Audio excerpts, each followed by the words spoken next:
இந்த உலக வாழ்வில் ஒரு மனிதனுடைய வாழ்க்கையிலும் உலக சூழலிலும் நடக்கின்ற எல்லா அம்சங்களும் இறைவனுடைய நாட்டத்தை கொண்டுதான் நடந்து கொண்டிருக்கிறது.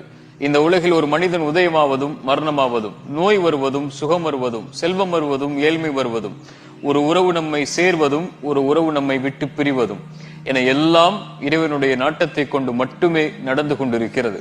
அல்லாஹுடைய தூதர் சொல்லுவார்கள், மனிதர்கள் எல்லோரும் உங்களுக்கு ஒரு நலவை செய்ய நாடினாலும் இறைவன் விதித்ததை தவிர எதையும் செய்துவிட முடியாது. மனிதர்கள் எல்லோரும் உங்களுக்கு ஒரு தீங்கை செய்ய நாடினாலும் இறைவன் விதித்ததை தவிர எதையும் செய்துவிட முடியாது. அல்லாஹ் சொல்கிறான், ஒரு மரத்தில் இருந்து இலை கீழே விழ முடியாது இறைவனுடைய நாட்டம் இல்லாமல், கல்வி இல்லாமல். ஒரு வசனத்தை உங்களுடைய வாழ்க்கையில் எந்த நிகழ்வு நடந்தாலும் மனதில் பதிய வைத்துக் கொள்ளுங்கள். லை யுஸீபனா இல்லா மா கதபல்லாஹு லனா. அல்லாஹ் விதித்ததை தவிர, இறைவன் விதித்ததை தவிர எதுவும் நம்மை வந்தடைந்து விடாது.